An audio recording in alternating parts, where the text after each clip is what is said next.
Welcome to Know the Name, Know the Genius in You, where in a single moment you can recognize your brilliance and change your life. This is a transformational hour that covers an array of topics that demonstrate how individuals use their native talents, as shown in their name, to look at the ordinary in extraordinary ways.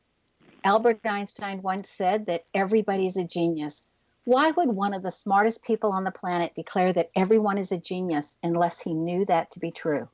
I'm your host, Sharon Lynn Wyeth, creator of Namology Science and author of Know the Name, Know the Person.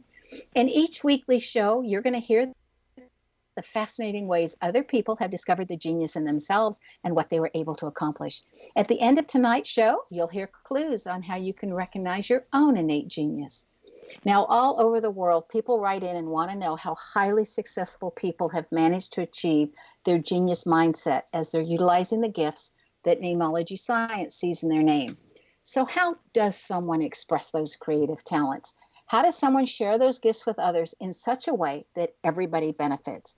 Our expert tonight is my friend Mac Fulfer, who is a lawyer and he has amazing a track record for his ability in reading faces. Now, you may not think the two go together, but they have really helped him out tremendously. Mac Fulfer is a world-renowned expert face reader and is considered an expert on the subject. He started as an attorney who initially became interested in face reading for the purpose of jury selection. You know, he wanted a leg up. Now, I would say use Namology Science, but face reading works. After years of practice and studying, he wrote The Amazing Face Reading. That's a book, a guide to reading faces. Now, Mac use of face reading has provided an amazing breakthrough in communication. He has presented over 1,500 talks on face reading to Fortune 500 companies, the American Bar Association, meeting planners, doctors, psychologists, teachers, the military, social workers, auditors, human resource professionals, and realtors, just to mention a few. So welcome to Know the Name, Know the Genius in You radio show, Mac. Thank you so much, Sharon. I'm Now, delighted to be here. Me too. I'm so glad you're able to make it. Now, you were a highly successful lawyer. So, Mac, what happened in your life that led you to discovering face reading? A problem I had with law was when you got around to picking the juries, the information on it was pretty slim. The law journals on it said things like, if you're a prosecutor, don't pick people whose names or whose professions start with P. And I thought, what do painters and poets and philosophers and pimps have in common? So that just sounded ridiculous to me. So I was looking for a better, quicker way to try to understand people. And I looked at everything. I looked at handwriting analysis. I looked at body language. I looked at neurolinguistic programming. Anything that would give me a hint about who this person was and how did they operate. And so when I heard of face reading, I was intrigued, but still very skeptical. And so I tried it out. And I started by discovering that the true name of face reading is physiognomy. And I did the research on that and found that it goes clear back to Aristotle. So for the last 2,000 years, people have known about this. Well, I will tell you that when I was traveling through Turkey, in every store, they read your face and they sell to you according to what they see in your face. Yeah, that's what I do. It's really not that strange a thing. If you stop and think about it, you go far enough back in our history, human beings hadn't developed language yet, but we were still very tribal, very social. And what we used then was face reading and tone. So, the little kid who's sitting in the doorway of the cave and the elder comes up and wants him to move, he first makes a noise like, ugh, and then the kid looks at him and he puts a face on. And the kid still doesn't move, he gets a thump on the head. The next time when he sees that face, he knows to move. So we've all had face reading since the beginning of time, I guess. So subconsciously we get it, or culturally we get it, but you've learned it right down to a science. Now, were you teased at first, or did you hide the fact that you had a tool that was giving you an advantage over other lawyers? I think the law community understood that, but I was still working on why does this work, and what I'm really reading is genetic expression. So, our genes are instruction booklets for everything about us. How we think, how we make decisions, what our preferences are, how we look. All of that's genetic, but genes are multitaskers, so they work in concert with each other. And the idea behind face reading is that these genes, that by understanding the physical aspect, you can understand the other genes that's connected to. So, for example, your nose. Your nose is created by a certain set of genes, but it's connected with other genes that say how we take in air, how we sustain ourselves, how we work. So, you can, and every part of your face means something. So, but, I was a skeptic, and so I had to validate this. And I read everything I possibly could on it, and then I started trying to put it together. The difference in what I do and what we all do, because as soon as you meet somebody, you get an impression. Like, Right. I like that guy, or I don't like her, but you don't know why you had that impression. Well, what you were doing was you were reading their face, but you were doing it on an unconscious or subconscious right brain feeling level. You had a feeling about the person, but you couldn't really reduce it to thought process. And what I did is I took all these features that we all automatically respond to and codified them. I turned them gave them a category, and then the most succinct meaning of what those features stand for. Do all cultures read faces the same way? Cultures read faces differently because, Chinese face reading goes back thousands of years, but they're trying to determine your qi or your energy level or the health, your physical health. I mean, there's all sorts of things that the Chinese are using. What I was interested in was personality. I wanted a personality profile that you could meet somebody and see them more like they see themselves than even their best friend. And that's the whole key.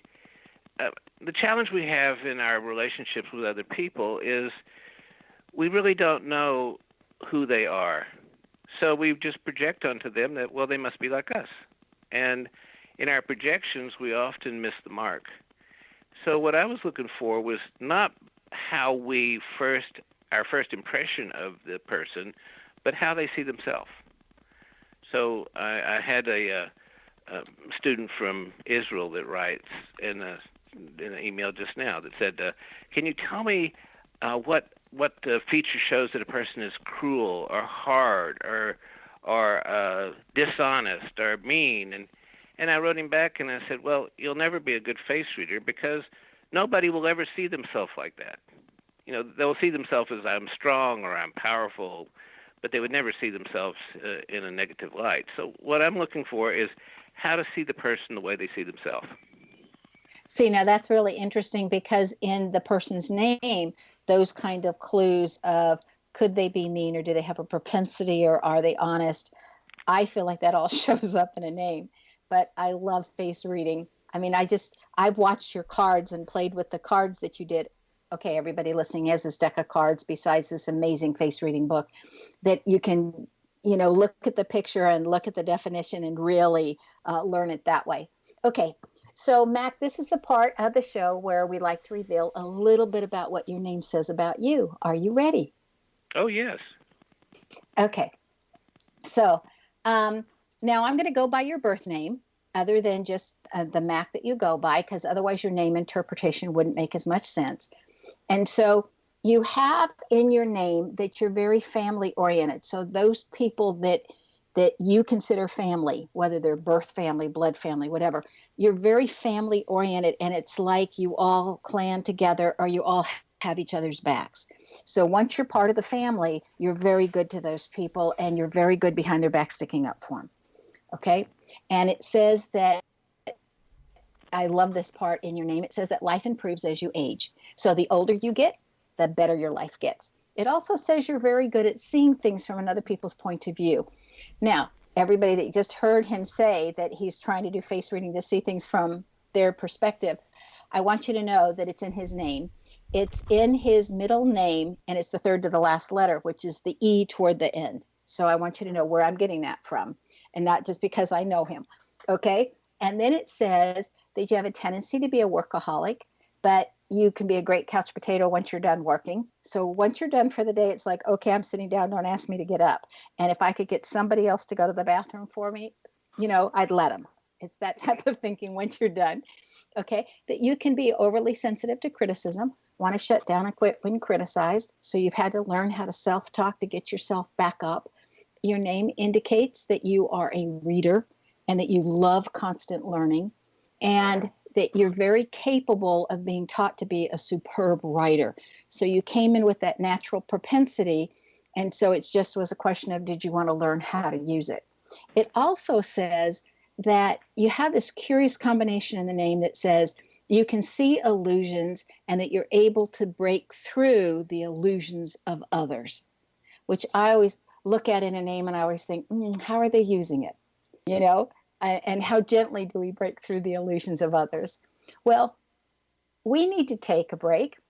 You're listening to Know the Name, Know the Genius in You with Sharon Lynn Wyeth on X Zone Broadcast Network, xzbn.net. This show can also be heard on knowthename.com. And after the break, we're going to learn more about face reading. Stay tuned.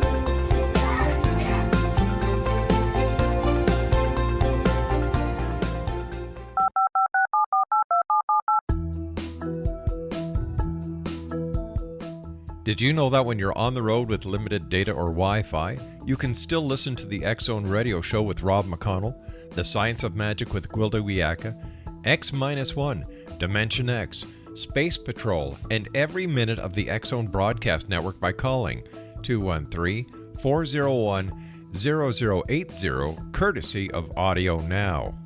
No smartphone, app, or internet needed. It saves your data plan and it's free if you have unlimited minutes. Call 213-401-0080 to listen on any phone, anytime, anywhere.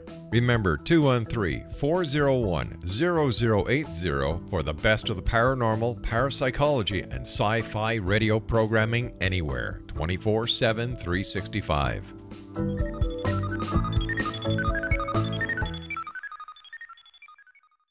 You have heard of the X Zone? Now watch it on Simul TV. Plus 500 video games, live TV channels, free video on demand, worldwide, and more. Does this sound like tomorrow's television? Well, it is, but you can have it today, right now. It is Simul TV. Simul TV offers what the others only wish they could provide. 15 exclusive channels like X Zone, sci-fi, and horror. We are worldwide. No other provider offers that. 500 built-in video games. No need to have an extra expensive system. We have them included. Free video on demand. Live streaming events from around the world. Interactive online network and much more. Tomorrow's TV today. Simul TV. Sound too good to be true? Well, it's not. You can have Simul TV today. Sign up at simultv.com. Do it today.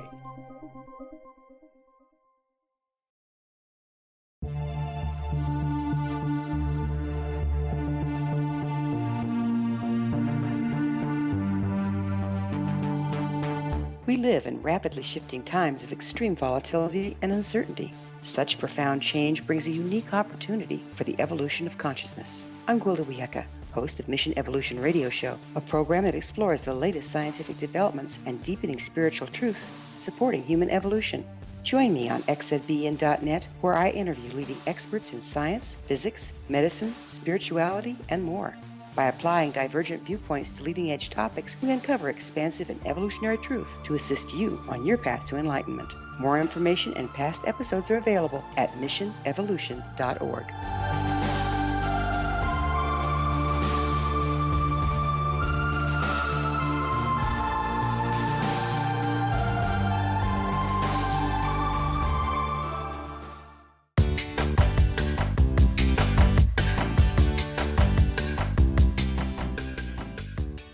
Welcome back. I'm Sharon Lynn Wyeth, and you're listening to Know the Name, Know the Genius in You, which is being heard on xzbn.net and knowthename.com.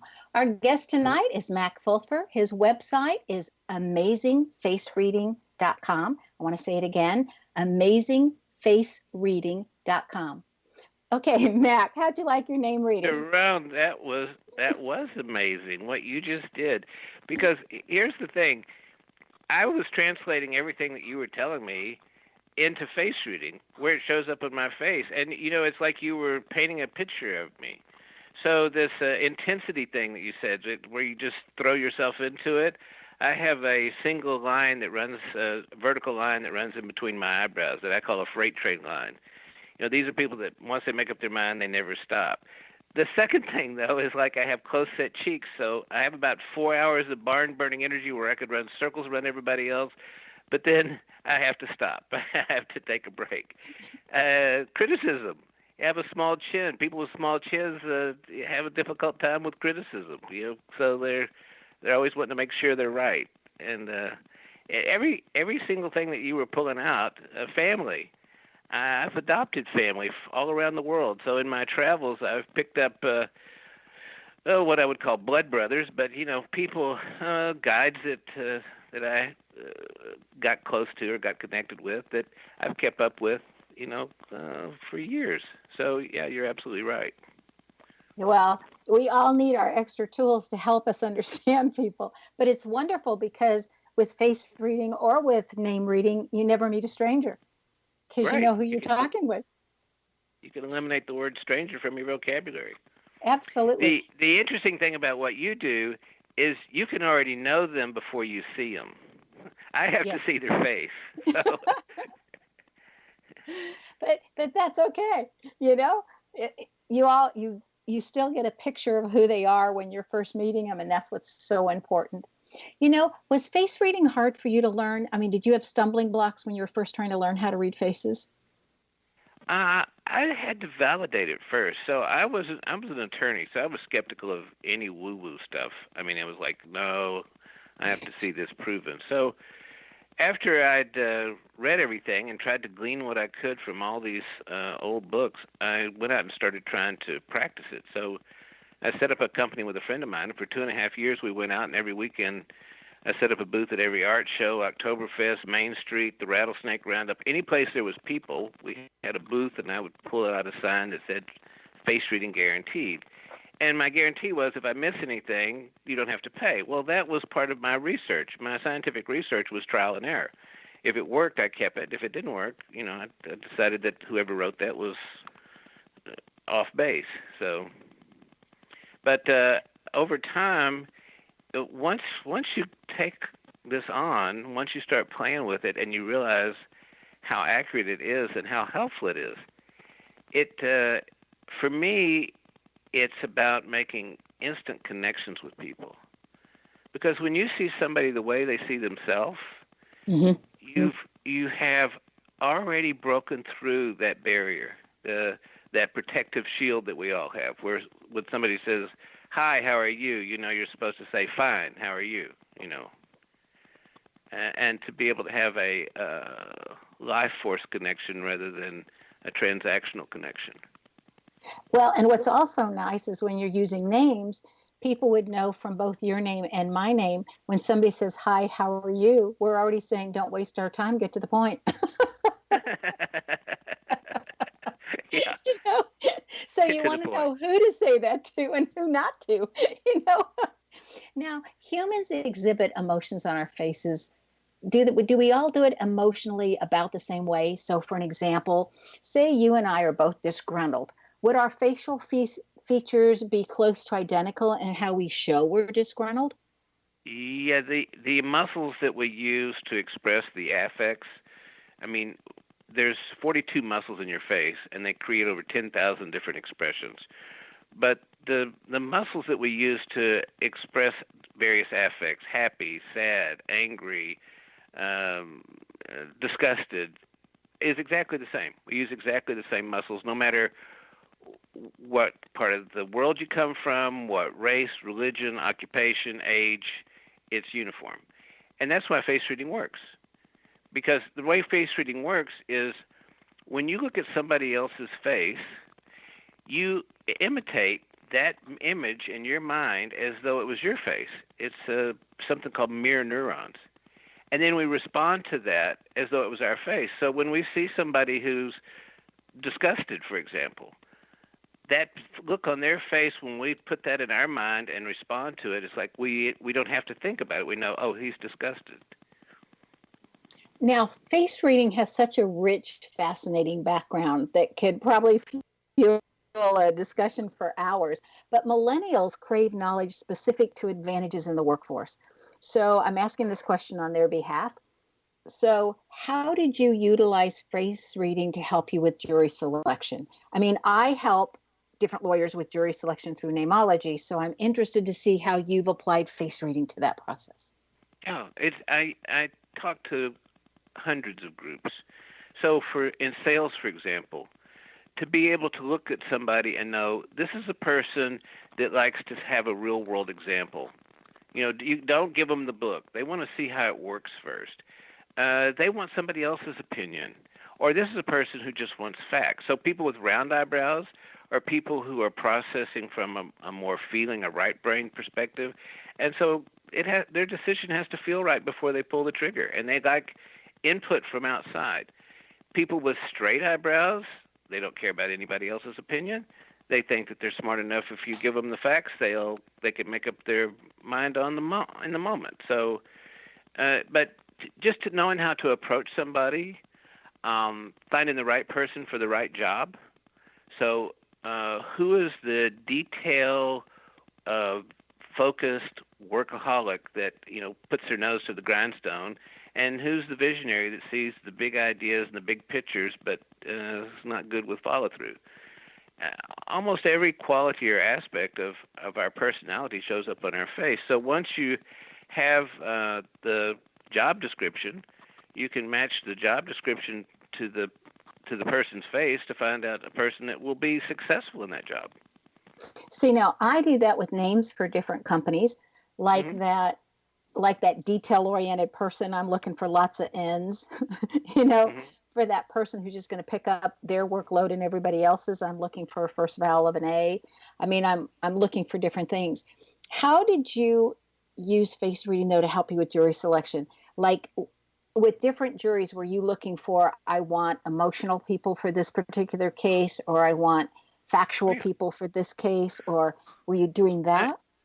Yeah, I had a case not too long ago that a lady had been run over by a city bus, and it had crushed both of her legs, so she lost both of her legs.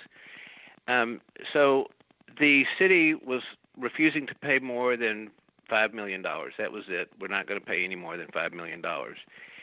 And so we went to trial, and they brought me in as a consultant. And what I was looking for was two things. I was looking for people who had empathy, somebody who could put themselves in her position, and generous people. So by just looking at their faces, you could determine, is this person generous, or is this a person, when they pick up the quarter, the eagle starts screaming? So...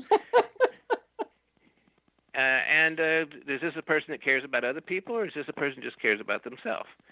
So, we went ahead and selected the jury, and we got a $9.9 million verdict. Fabulous.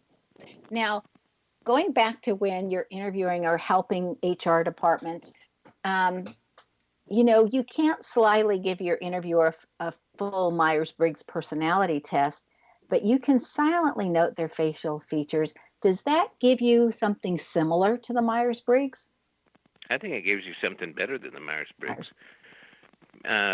Simply because when you're doing a Myers-Briggs test, you're dependent on the answers of the subject. And, if the subject's going in to get a job as an engineer, they're going to answer the questions like they think an engineer would answer the questions. So, it takes, it becomes subjective rather than objective, where the features on their face relate to the genetic expression of who they are. Some people are more athletic than other people. Some people are more philosophical. Some people are more. Well, anyway, you get the idea what I'm saying. You know, to be able to understand the person as they feel, as they see themselves. That's the most important part. You know, that would be a real heads up, because if you're in an interview, let's say, and you're applying for a job, you could watch the interviewer's face and see how they're reacting to your comments and what they need to hear from you. Absolutely. So, a good piece of information. When we become wary, suspicious, guarded, or judgmental, our bottom lids, the one that have the eyelashes on it, go straight or flat. So if you're sitting in this interview talking with the person that you're trying to get a job from, if at some point you see those bottom lids go flat, you know that they just had a reaction to what was said. They just put up a wall. So the solution for that is, when you see that happen, to go, you look like you were having a problem with that. Could we go over that again? Okay, hold that thought right there, because we need to take another break. You're listening to Know the Name, Know the Genius in You with Sharon Lynn Wyeth on an X-Zone Broadcast Network, xzbn.net. This show can also be heard on Know the Name, and this show is dedicated to finding out more about face reading.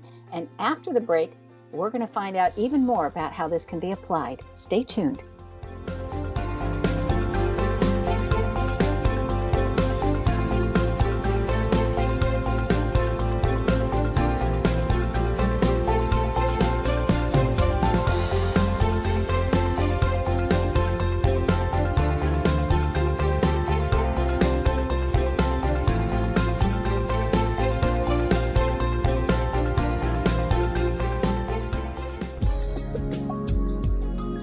Broadcast studios in Hamilton, Ontario, Canada, to the world and beyond. You're watching the X-Zone Broadcast Network, www.xzbn.net.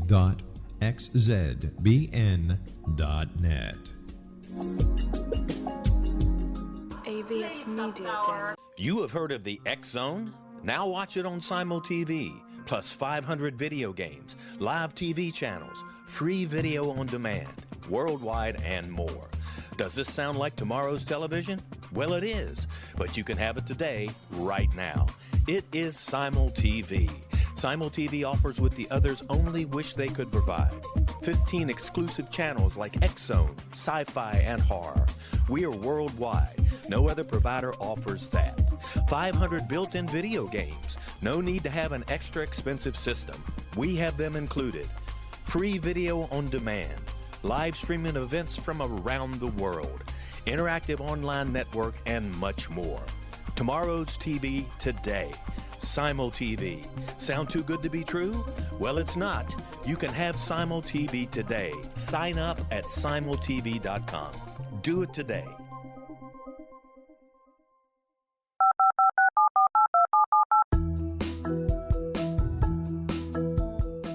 Did you know that when you're on the road with limited data or Wi-Fi, you can still listen to the X-Zone Radio Show with Rob McConnell, The Science of Magic with Gwilda Wiyaka, X-1, Dimension X, Space Patrol, and every minute of the X-Zone Broadcast Network by calling 213-401-0080, courtesy of Audio Now.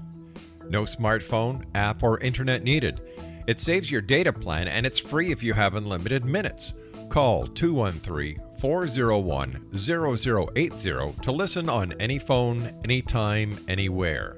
Remember, 213-401-0080 for the best of the paranormal, parapsychology, and sci-fi radio programming anywhere, 24/7, 365.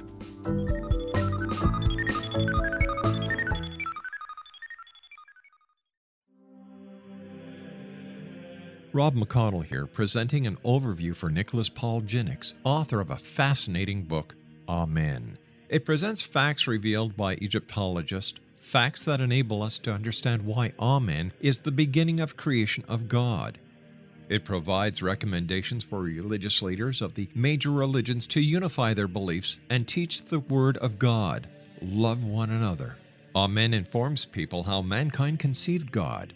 It was the Egyptians that developed the concepts of a soul, a hereafter, and Son of God. And finally, after the worship of many gods, they conceived the belief in one universal God, the maker of all there is. For more information, visit www.futureofgodamen.com. That's www.futureofgodamen.com.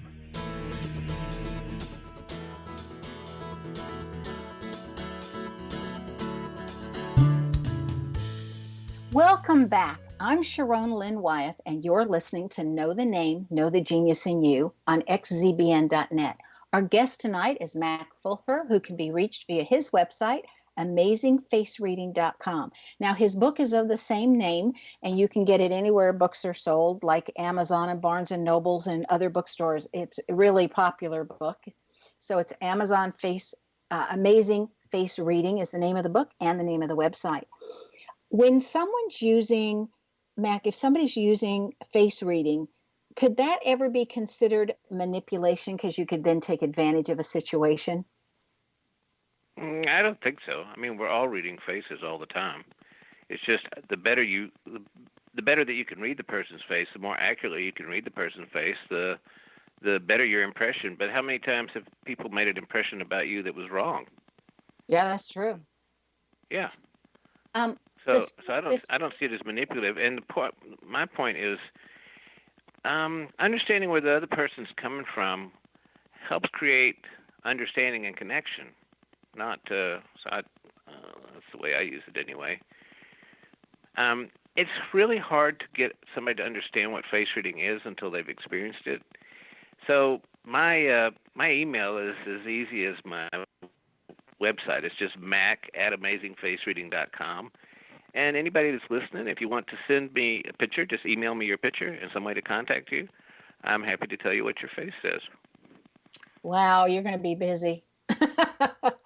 The school district where I was first hired as a high school administrator, they utilized handwriting analysis as part of their evaluation tool because they had all of us applicants write an essay while we were waiting to be interviewed. And I thought they wanted an answer to see how we'd solve a problem. But it really turned out that they wanted a sample of our handwriting. And so do you find more and more employers using face reading as a technique to help them when they're hiring? Yes, I do. There's employers that hire me. I have presidents of companies that want me to go to dinner with them and some potential vice president pick that they have.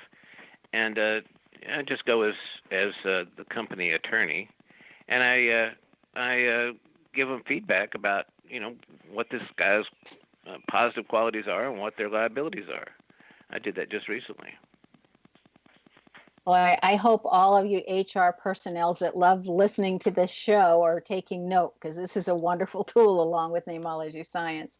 Mm-hmm. Jim Kenney, a retired private investigator, also found face reading incredibly useful. And he said, this technique is the single most reliable thing as far as determining what the personality is. And he felt that it allowed him to see people for who they truly were opposed to how they wish to be perceived.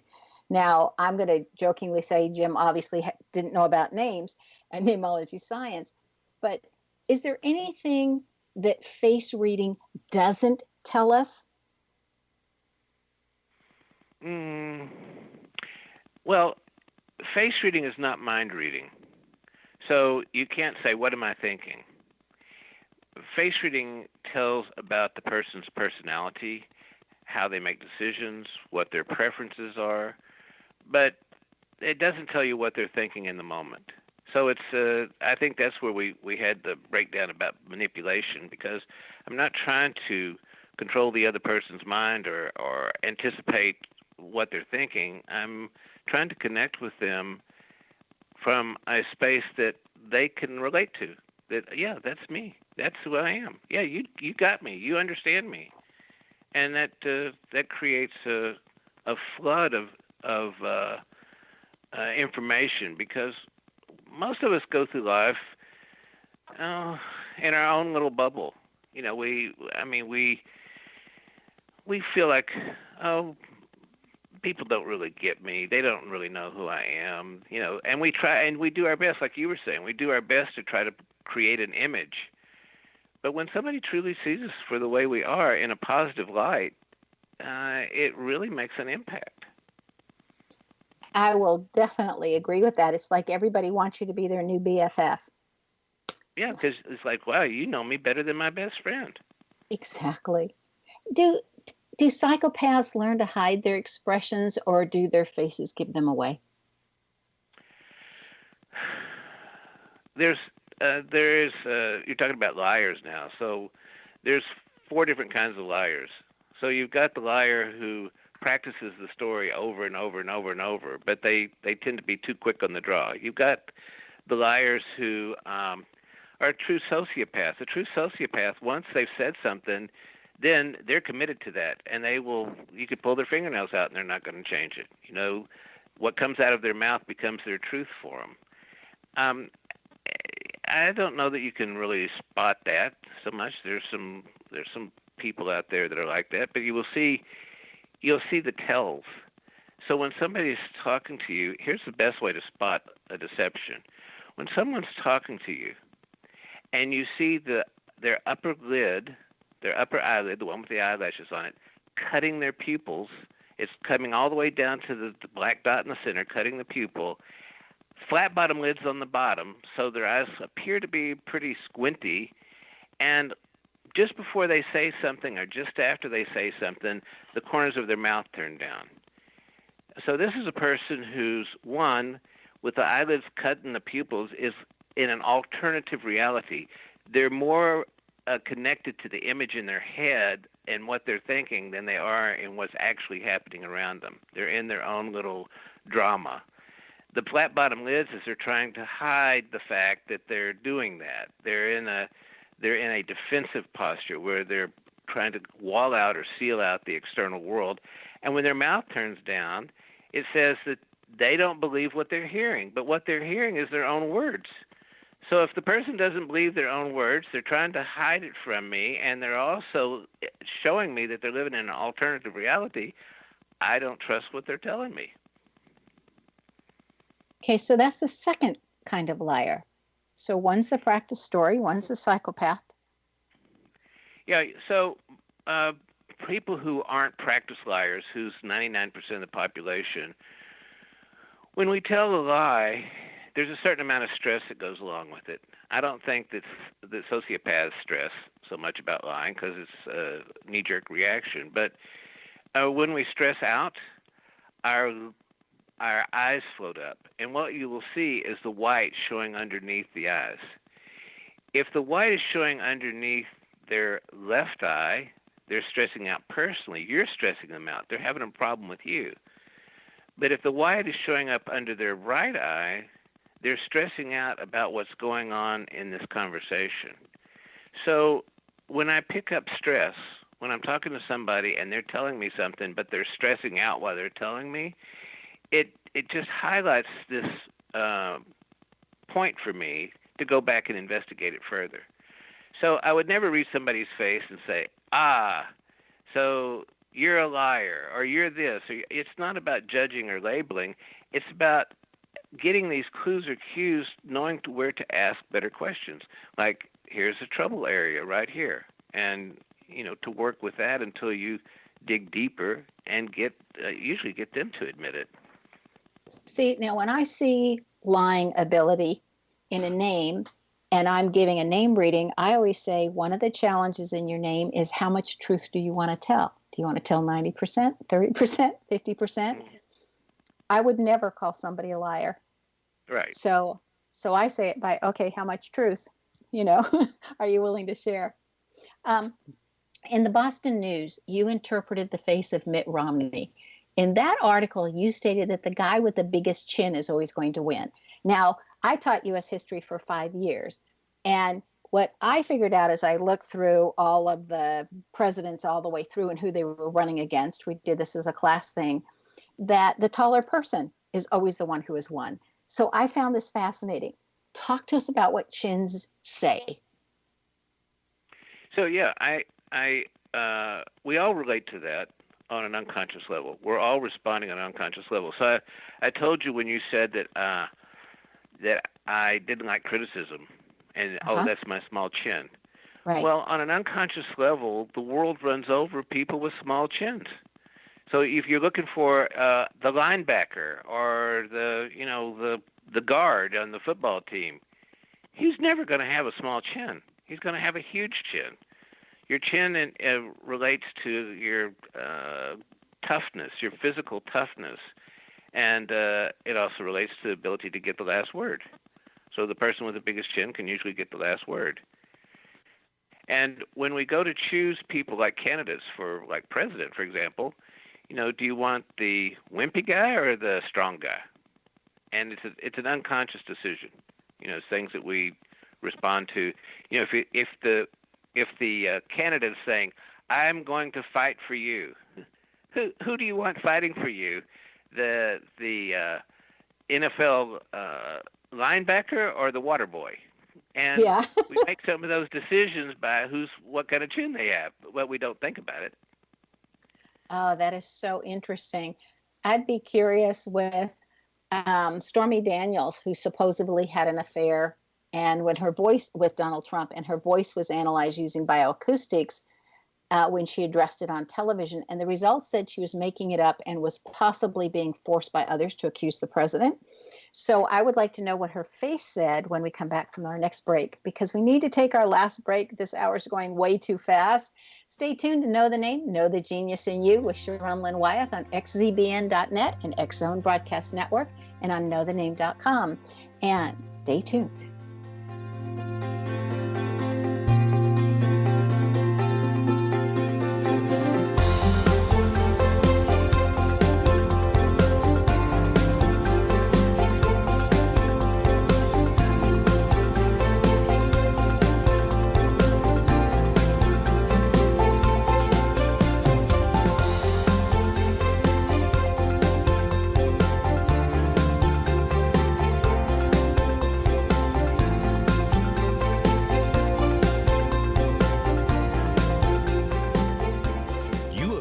X Zone? Now watch it on Simul TV, plus 500 video games, live TV channels, free video on demand, worldwide, and more. Does this sound like tomorrow's television? Well, it is, but you can have it today, right now. It is Simul TV. Simul TV offers what the others only wish they could provide. 15 exclusive channels like X Zone, sci-fi, and horror. We are worldwide. No other provider offers that. 500 built-in video games. No need to have an extra expensive system. We have them included. Free video on demand. Live streaming events from around the world. Interactive online network, and much more. Tomorrow's TV today. Simul TV. Sound too good to be true? Well, it's not. You can have Simul TV today. Sign up at simultv.com. Do it today. The new nonfiction book, Razor of Madness, is similar to cult movies like Clockwork Orange, Dragon's Tattoo, or The Other Side of Hell. Wayne Morin Jr. and Thomas Lee Howe will expose widespread and systematic deficiencies in this thought-provoking tell-all novel. Mind control rages among scholars in law schools. Human rights are ignored while thought reform and mental manipulation are accepted practices used as behavior modification. Dr. Louis Jolyon West comes to mind. Media and public scrutiny shows that United States mental hospitals are in fact destructive murder industries. Razor of Madness expose novel details this epidemic through an in-depth professional and personal investigation. For decades, there has been a revolving door policy that still releases killers and pedophiles back into society. The maestro of mind control continues to haunt America to this very day. Razor of Madness is available in paperback or as a downloadable ebook at Amazon.com.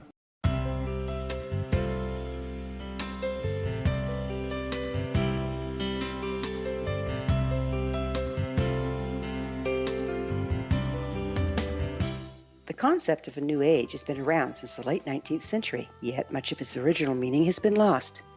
What exactly is the new age? Is it a religion, a collection of obscure esoteric practices, a series of doomsday predictions, or an astrological event? The New Age Chronicles is a unique complementary publication bringing reason and grounded information to separate fact from fiction. Chock full of valuable information to support you as we make the monumental shift into the new era. You won't want to miss a single innovative issue. The New Age Chronicles newspaper is coming soon to www.newagechronicles.com.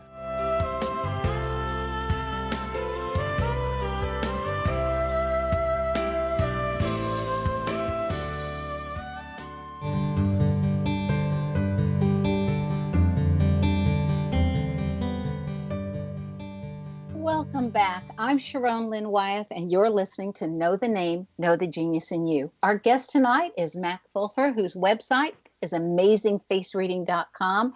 And Mac has taken his ability to connect with others to a level where he's able to detect who a person really is by reading their face. And Mac has given us an incredible offer that if you want to write to him, Mac at amazingfacereading.com, and send a picture, that he'll be glad to do a mini face reading with you.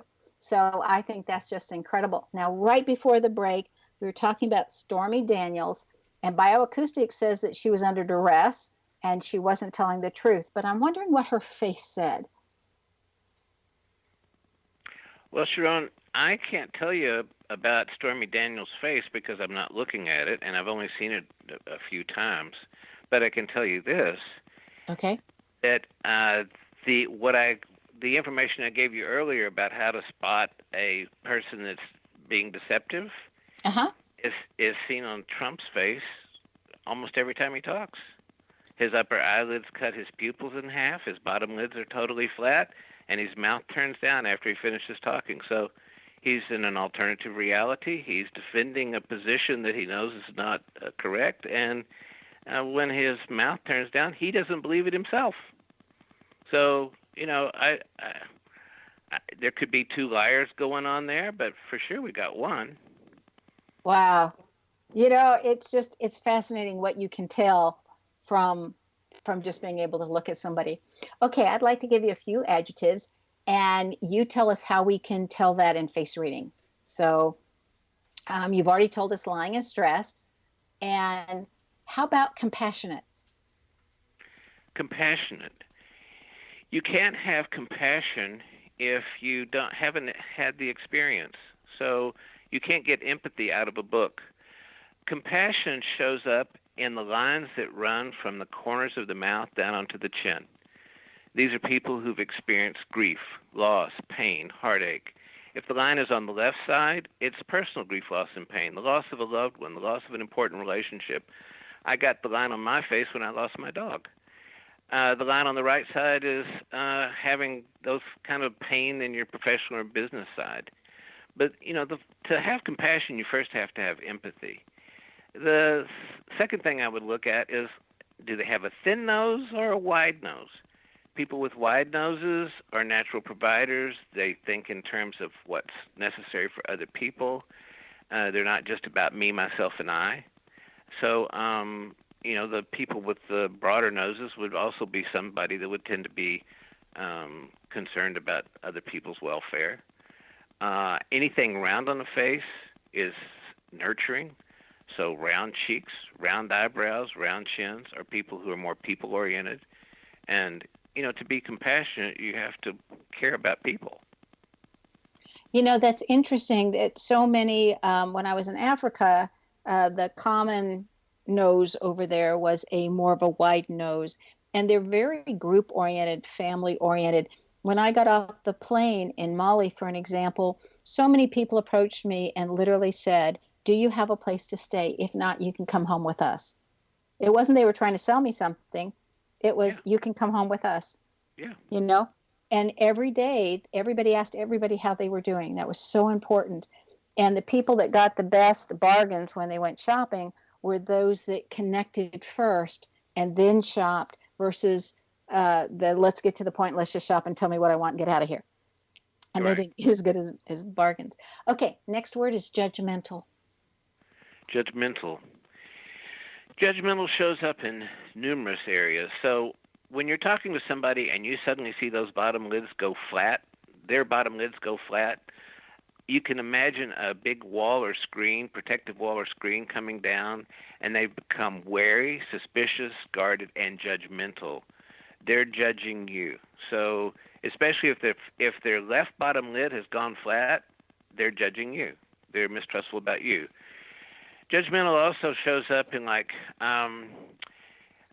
straight eyebrows. Straight eyebrows are people that just want facts. So and they think that the way they see the world, that's the way it is. So that can be a little judgmental. Really angled eyebrows are people that like to be in control. They want to stay in control. So I was watching TV with my little 5-year-old granddaughter, adopted granddaughter, and I turned the sound down, and I said, Marissa, let's look at the cartoon for just a minute. Now, tell me which are the good people and which are the bad people without the sound. Oh, he's bad, and he's bad. And how did you know that? Because he has those eyebrows that go up and down, and he has that beard, that pointed beard, and then his nose turns down. So I mean, even little kids know how to do this. What about an eyebrow? I didn't see this one in your book, so I was curious. That's the first half of it straight across, and then the second half goes down. So it's not like some arched eyebrows that go up and then down, but this one's flat and then goes down. What does that mean? Right. So the way you read eyebrows, if you start at a point directly between the eyebrows as the beginning, as you move outward along the eyebrow, you're tracking time. So at the beginning of whatever they're doing is going to be at the inside corners of the eyebrow. So what you're describing is somebody who starts out logical. They want the facts. When the eyebrow angles down, it means at the end they develop an opinion and they expect to have it their way. Oh, isn't that interesting? One of their way. Okay, what about if somebody's open-minded? How does that show up? Open-minded shows up with round bottom lids, somebody that doesn't prejudge, somebody that takes in all the information before they make up their mind. They have high round eyebrows. Things have to feel right to them first, and they take people into account. They like to get other people's opinion and other people's perspective and point of view. They have small ears, so they don't really listen with their ears. They listen with their eyes, which makes them more present moment because you really can't see into the future or the past. If you're looking at something, you have to be present in it if you're engaging with it. So, people with small ears listen with their eyes because they've got poor antenna. People with big ears listen with their ears. Oh, that's interesting. Okay, we spoke about when I was in Turkey and all those shop owners were doing face reading. You've traveled all around this world giving talks about face reading, Mac. Have you found other places where face reading is just a very common tool that people use? Yeah, it's different kinds of face reading from what I'm doing. So my purpose in face reading is not manipulative, and it's not to get the upper hand. It's to connect. It's to be able to understand this person the way they understand themselves, and to be able to see the positive qualities. So, for example, somebody that has really big, what I would call Bambi eyelids, like if you put on eyeshadow, you could see it from across the room. Those people have a high capacity for intimacy. They want a partner. When they commit, they totally commit, and they're very loyal in relationships. So you could either say you have a high capacity for intimacy, or you could say, if you're reading from the dark side, you're very clingy in relationships.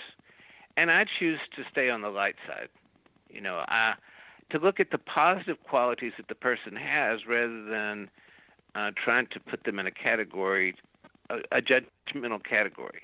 I don't think that judgment. We don't need more judgment. Yeah, judgment doesn't create connection. Okay. What do wrinkles tell us?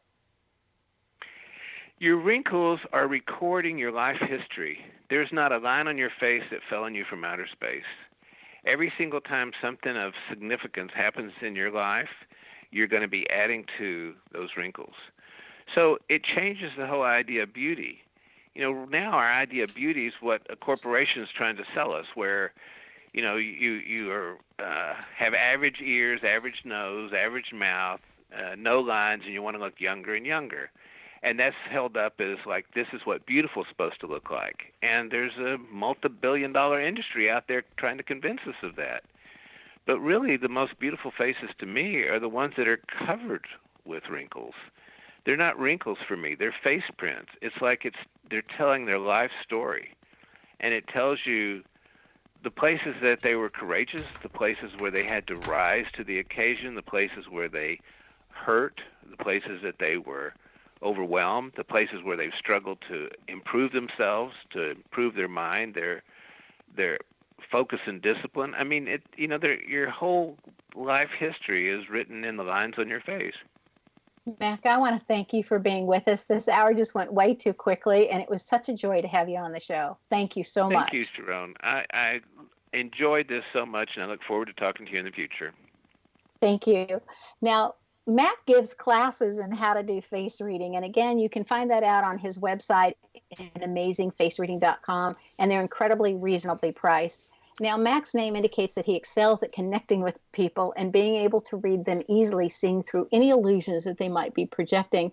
And this is found in the letter combination A followed by an L, so an AL. And if your name has the consonant cluster AL anywhere in your first or middle name, you may succumb to illusion until you find the tool that assists you to see through the illusion for both yourself and others. Do you want to know where your genius lies? I'm Sharon Lynn Wyeth, host of the radio show, Know the Name, Know the Genius in You, which can be heard every weekday at various hours right here on xzbn.net radio and X Zone radio station and knowthename.com. Knowthename.com is also how to connect. We love your opinions. Tune in to the fascinating ways other people discover things right here every week. This is Sharon Lynn Wyeth signing off.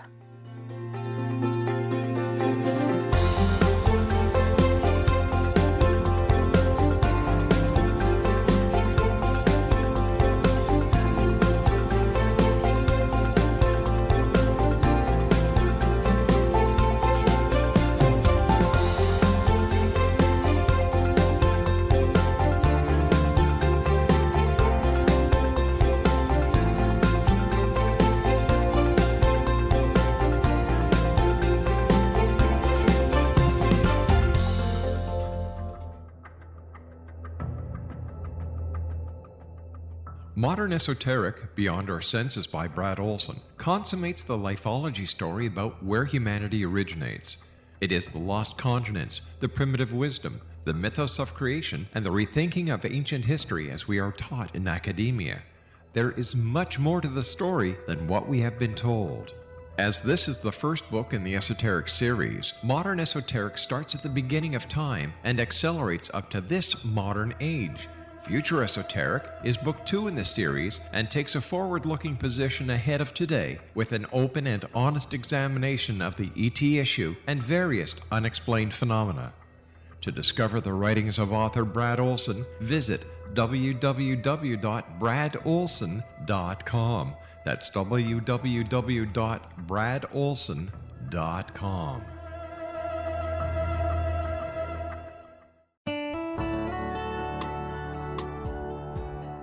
Are you or is someone you know struggling with addictions, depression, anxiety, relationships, low self-esteem, lack of confidence, grief, success, and prosperity? Do you know that your subconscious belief plays a big role in the outcome of your hard work? We can help you permanently change the beliefs that may be the reason for your struggles and failures. We care about getting you the return on your investment and the results you are looking for. We can help you be free of the limitations of your past and in realizing your highest potential. We work with people by phone and Skype. For more information, visit us at www.ritasoman.com. That's www.ritasoman.com.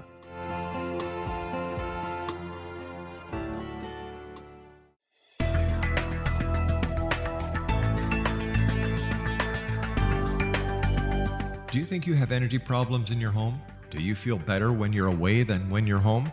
Joey Korn is a global leader in the world of dowsing who specializes in personal energy clearing and space clearing. He can help you create an ideal energy environment in your home no matter where you live in the world. Learn about his remote spiritual house cleaning services and much more at www.dowsers.com. You can get Joey's book, Dowsing, A Path to Enlightenment, as well as other dowsing books and tools, Kabbalah books, and Walter Russell books. Joey's work is really amazing. Go to dowsers.com right now. That's DOWSERS.com or call 1-877-DOWSING. That's 1-877-369-7464.